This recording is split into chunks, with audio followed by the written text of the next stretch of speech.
Las revoluciones no estallan cuando las cosas van mal, sino cuando la gente cree que falta poco para que le vaya mejor. Esta es una producción especial por Dixo y Prodigy MSN. Estamos muy cerca de cumplir el bicentenario de la independencia y el centenario de la revolución. Una época en la que México se reinventó por las buenas o por las malas. Si bien es cierto que nos podemos colgar la bandera, valga el término, de haber tenido la primera revolución del siglo XX, también lo es que para entender una revolución debemos estar enterados del por qué se inició este conflicto armado. Vaya, no es que de pronto uno amanezca con ganas de agarrar el machete y el fusil y ver si te puedes ajusticiar a un federal o ver si te toca un balazo que te lleve al otro mundo. Para entender la revolución, debemos entender muchos acontecimientos llevados a cabo en muy poco tiempo. En tan solo 100 años. Y es que si vemos el tiempo que les llevó a otros países, pues es relativamente poco tiempo. ¿Qué fue lo que pasó en un rápido vistazo? México, una vez conquistado, es esclavizado y saqueado. Cierto es que España recibe un flujo continuo de metales preciosos, pero los gallegos se gastan toda esa pasta en una política imperial improductiva. O sea que de todos los países que pudieron haber recibido tal cantidad de dinero, nos tocó ser conquistados por los más burros. Perdón, pero es cierto. No lo decimos nosotros, sino la historia, y no hablamos de la actualidad, sino de las acciones del pasado. Como los mexicanos nos cansamos de tanto latigazo a lo pendejo, nos rebelamos y conseguimos nuestra independencia gracias en parte a... ¿sí? Napoleón, que por esa época había invadido España y aprovechándonos de esa debilidad y los sablazos napoleónicos que le propiciaron España, nos declaramos independientes y logramos la autonomía. Después viene el emperador Maximiliano y Juárez se opone. Es entonces cuando después de la guerra de independencia llega la guerra de reforma, que es en pocas palabras sacar a los extranjeros gobernantes, pero sobre todo a la iglesia. El legado que nos heredó la península ibérica, mientras que en toda Europa ya se habían dado cuenta que la iglesia eran una sarta de rateros aprovechados, España aún la consideraba parte fundamental de su gobierno. Así que Juárez decide gobernar y hacer la división Estado-Iglesia. En esas batallas, donde una vez más sale triunfante México, aparece un personaje, Porfirio Díaz. Un soldado de Oaxaca que demuestra su valentía, se convierte en héroe y de pronto es presidente de México, siéndolo básicamente 32 años, dividido en dos etapas. Al final, Porfirio Díaz terminó siendo más francés que Maximiliano. Que bueno, Maximiliano era austriaco, pero prácticamente el estilo de su corte, como en toda Europa, estaba influenciada por Francia. Además que Maximiliano fue enviado a México gracias al apoyo de Francia y Napoleón III.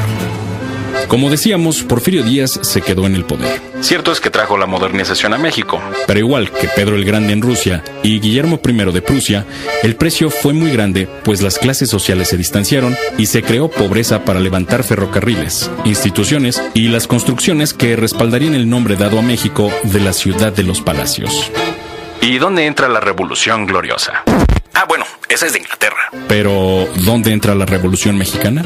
Pues aquí, donde todos están cansados de la pobreza y del cinismo de Porfirio Díaz y la situación no se tolera más. La gota que derrama el vaso es una entrevista que Porfirio Díaz da a James Krillman y dice que México está listo para la democracia y que las siguientes elecciones marcarían el fin de su gobierno. Obvio, esto lo dijo con la seguridad de que, como siempre, él haría lo que querría. Lo que Porfirio no sabía es que esas declaraciones llegaron a varios mexicanos ilustrados, entre ellos un tal Francisco I. Madero, que se postuló a la presidencia. En un México de una sola persona, como lo era el de Porfirio Díaz, el que un hombre se haya rebelado y osado aspirar a la presidencia fue una cosa de risa y un insulto a la vez. Obvio, en esas elecciones de 1910 ganó con todas las trampas del mundo Porfirio Díaz, que en contra de lo que se había dicho, se postuló de nuevo. Si esas elecciones las ganó Madero o si las perdió, es lo de menos, porque el gobierno porfirista aprendió a Madero en el momento de las votaciones. Este mero hecho hizo que Madero se fuera de San Luis Potosí, donde fue encarcelado, a Texas, y de ahí se proclamara el Plan de San Luis, donde literalmente todo empezó. El hecho de que Díaz haya querido asegurar un periodo más en el gobierno y haya encarcelado a Madero para evitar conflictos, marcó el fin de su carrera política de una vez y para siempre. Básicamente, corrió la misma suerte que Carlos XII de Suecia, que de casi tenerlo todo, solo propició su propio derrumbe. Ahí es donde todos se cansan y sacan a Díaz relativamente fácil del poder. Ah, sí, donde entran en escena Villa, los Flores Magón, Zapata y todos viven felices en la entrada de México, ¿no? O bueno, eso a mí me dijeron en quinto. Pues no, la verdad es que la Revolución Mexicana es muy compleja porque es una época en la que los caudillos salen por todos lados y todos tienen tratados, planes e intenciones diferentes y cual más cual menos se levantan en armas y a diferencia de los 3 mosqueteros, en México eran todos contra uno y todos contra todos. Y no es tan sencillo como podría parecer en la educación de México. Lo que pasa es que José Vasconcelos escribió esta etapa de la historia por encargo del gobierno y la escribió bastante cargada a su punto de vista. Por ejemplo, como Vasconcelos y Pancho Villa no se llevaban bien, entonces Pancho Villa pasa prácticamente de noche en los libros de texto, siendo que fue sin lugar a dudas uno de los 2 personajes más importantes de nuestra revolución. Pero los buenos se unen y sacan a los malos de la ciudad. Por eso Villa y Zapata se ven tan contentos en la capital, ¿no? Para que la famosa foto de Pancho Villa y Emiliano Zapata se pudiera dar, tuvieron que pasar muchos años y sobre todo, tuvo que brotar mucha sangre de los mexicanos. Por ejemplo, en todo ese tiempo aparece un sinfín de personajes, todos igual de importantes, todos igual de trascendentes y todos igual de interesantes. Una vez que está en el poder, Madero recibe un golpe de estado en la llamada Decena Trágica, donde matan al presidente Madero junto con el vicepresidente Pino Suárez, y es que los resultados de esa revolución eran vistos de distintas maneras. Para Madero, todo en México estaba bien menos la libertad de expresión y un par de cosas que afectaban a los burgueses. Entre las cosas que no tenían realmente importancia era el reparto de tierras a los campesinos de Zapata, pero para muchos otros involucrados en la revolución había aún mucho que cambiar. El golpe de estado no lo da un héroe, básicamente lo da el que sea probablemente el mayor traidor de la historia de nuestro país, y no es Santana, sino Victoriano Huerta. Parecía ser que la revolución terminaba cuando entra al poder Madero, siendo que ahí es donde realmente comienza. Aunque todos tenían puntos encontrados, el único punto en común que tuvo todo México en la revolución fue echar a patadas a Victoriano Huerta del poder. Y ahí fue donde todas las fuerzas armadas de Venustiano Carranza, un hipócrita de primera para ser sinceros, se une con las fuerzas de Pancho Villa, Pablo González y Álvaro Obregón por el norte, así como Zapata por el sur. Todos con el único fin de sacar a Huerta del mando supremo, cosa que lograron en 1915. Y ya con Huerta fuera, pues todos felices y contentos. Y... ¿ya? A decir verdad, el problema eterno de la revolución fue quién sería el verdadero representante del pueblo y de todas sus necesidades. Cuando sacaron a Victoriano Huerta en una lucha sin cuartel, se había pactado que Venustiano Carranza sería el presidente provisional y que se llamaría a elecciones para saber quién era el más apto. Dentro de las pláticas entre los revolucionarios había una especie de pacto que sabían que los dirigentes del conflicto armado no deberían ser presidentes, sino estar al servicio de la patria, pues estar en la silla presidencial se vería como si todo se hubiera movido para colocar a un hombre en el poder por el simple gusto de tener el mando. Todos estuvieron de acuerdo, pero las verdaderas intenciones de Venustiano Carranza era quedarse en la silla presidencial y lo logró. Tapó la fuente de recursos de Pancho Villa y lo puso en serios aprietos en sus batallas, y nunca reconoció a Emiliano Zapata ni a su causa. Zapata ya había visto qué clase de hombre era Carranza, y nunca confió en él. Y cuando éste llegó al poder, hizo caso omiso de las necesidades por las que lo había ayudado el ejército sureño del caudillo de Morelos, es decir, Zapata. En esta época hay un sinfín de batallas menores, y sobre todo batallas ideológicas. Todos sabían que Venustiano Carranza era la causa del mal, pues se habían unido y después se aprovechó para conseguir el poder. Así que se realizó una convención donde se pretendía quitar a Carranza del poder. Una convención que tenía la participación de todas las fuerzas revolucionarias. La convención incluso fue aceptada por el mismo Venustiano, pero cuando las cosas se pusieron color de hormiga, la desconoció y dijo que se quedaría en el poder. Le gustara al que le gustara y al que no, pues se chingaba. Entonces, ¿los héroes que tenemos de la revolución en realidad no son héroes? Todos lo eran y no.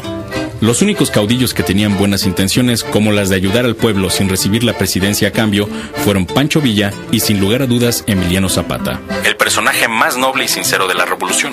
Por lo demás, todos tenían ideas diferentes sobre cómo se debía gobernar el país teniendo el poder. Eso es hasta nuestros días, pero en aquel entonces había levantamientos armados por todos lados. Incluso, Félix Díaz, el sobrino de Porfirio, tuvo la oportunidad de levantarse en armas, obvio, sin ningún resultado. ¿Y Venustiano Carranza? Venustiano Carranza salió del poder cuando no tuvo de otra. En la convención queretana, el jefe mayor, como lo llamaban, condicionó su salida de la presidencia si y solo si Pancho Villa abandonaba el país junto con él. Esto lo hizo para quitar del camino a Villa y demostrar que él tenía buena voluntad. La sorpresa se la llevó cuando Villa respondió públicamente que estaba dispuesto no solo a dejar el país, sino que además consideraba que tanto él como Carranza eran hijos de la revolución y para evitar más problemas internos deberían ir al paredón y ser fusilados. Así muerto el perro, se acaba la rabia. Venustiano Carranza no esperaba una respuesta más calzonuda que la suya, así que desconoció por completo la convención y se fue de la ciudad. Uy, Fede, la neta, la revolución es bien complicada. La revolución es muy compleja y tiene muchas facetas. Zapata y Villa sacan a Carranza, pero Álvaro Obregón se pone del lado de Carranza y emprenden la huida. Más tarde volverán y tomarán de nuevo el poder. Es en ese regreso cuando Carranza redacta la famosa Constitución de 1917 y es en este regreso cuando manda y logra matar a Zapata. Los cambios que sufrió México en esta eternizada lucha hicieron que el pueblo se cansara y aunque estaba en el juego el futuro, había muchas cosas que la gente no sabía. Y todos luchaban por cosas distintas. El norte, por ejemplo, luchaba por mejores condiciones para los trabajadores en las fábricas, mientras que en el sur lo hacían por la recuperación y repartición de tierras. Pero entonces la revolución valió pa' pura madre, ¿no? Digo, todo sigue igual y las tierras ni se repartieron. No. La revolución sí vio sus frutos y fue exitosa. Y las tierras en su gran mayoría sí se repartieron. Zapata nunca vio el fin de su lucha porque lo mandó al otro mundo Carranza en manos de Jesús Guajardo.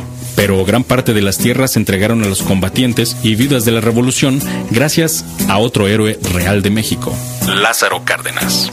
Pero esto ocurrió en 1930 y se repartieron 18 millones de hectáreas a las comunidades y ejidos. Por lo que respecta a Carranza, se cumplió el dicho que reza: el que a hierro mata, a hierro muere. Y fue despachado por Herminio Márquez, que tenía básicamente la orden de Álvaro Obregón de silenciar al que había sido un revolucionario pero también un traidor. La historia lo considera un héroe porque en primer lugar fue presidente de México y salió de la lucha de la revolución, así que no puede haber históricamente contradicciones. En segunda, porque se quedó con el poder el tiempo suficiente como para poder influenciar a los escritores de la historia, y en tercera, porque se le adjudica la Constitución de 1917. La más compleja y equitativa que se había escrito, y porque en ella puso muy a regañadientes que el reparto de tierras era necesario. La última etapa de la revolución, igual de compleja, se puede resumir en los siguientes actos. Zapata muere a manos de Carranza. Carranza muere a manos de Obregón. Obregón muere a manos de Plutarco Elías Calles y Plutarco Elías Calles sale del mapa a manos de Lázaro Cárdenas, que no lo mata, sino lo destierra. En este baile de personajes se logran muchas cosas. No solo la repartición de tierras, sino la formación de sindicatos que, aunque también eran ejércitos de emergencia muy bien usados por Obregón, también vieron por el bien del pueblo. No así ahora el maestre Gordillo, que ve por darles homers a los maestros y ni se los da. El México de entonces era de personajes con ideales, y no tapaban las calles para causar caos vial, sino que veían por el bien, el verdadero bien del pueblo, y buscaban lograr sus metas hasta las últimas consecuencias. El tiempo de caudillos ya terminó, pero no cabe duda que la época romántica de un país que lucha por sus derechos es abrumadora. Las fotos de los revolucionarios armados con rifle y sombrero, con las manos curtidas, los mocos de tierra y el rostro de orgullo viajando en trenes rumbo a su siguiente batalla, siempre nos llenará de emoción. ¿Quién sabe? A lo mejor, algún día, ese tren en el que viajaban los revolucionarios sobre sus techos llegue al fin a su destino. Una estación prometida y que aún está muy lejos y se llama Utopía. ¿Quién sabe? A lo mejor un día, la sangre que se vertió para mejorar sirva para darle un mejor futuro a México y Zapata, Villa, González, Madero y muchos más puedan descansar al fin en paz y gritar con una voz rasposa por el aguardiente: ¡Viva México, cabrones! Ya no se cumplieron de la revolución y la patria querida no haya Galicia y con los tratados era una violación y para el mexicano sufrir y padecer.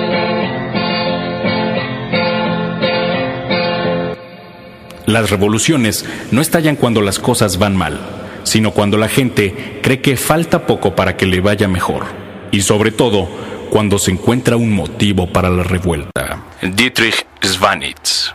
Este especial es una producción de Dixo y Prodigy MSN, producido por Bernardo Serrano y Carlos Malagón, a un guión de Fernando Benavides y la voz de Federico del Moral, con la coordinación de Jorge Taboada y Emanuel Fiu. Esta es una producción especial por Dixo y Prodigy MSN.